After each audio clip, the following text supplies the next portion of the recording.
রপ্তানি সম্ভাবনাময় খাত হিসেবে উঠে আসছে সিমেন্ট। বাংলাদেশ থেকে ভারতের উত্তর পূর্বাঞ্চলীয় সব রাজ্য, মিয়ানমার, নেপাল ও ভুটানে সিমেন্ট রপ্তানি বাড়ানোর সুযোগ আছে।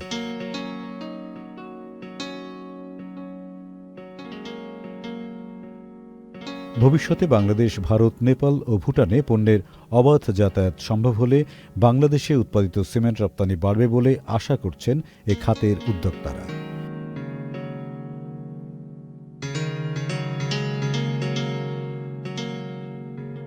এরই মধ্যে ভারত, মিয়ানমার, আফ্রিকার কয়েকটি দেশে সিমেন্ট রপ্তানি করছে বাংলাদেশ।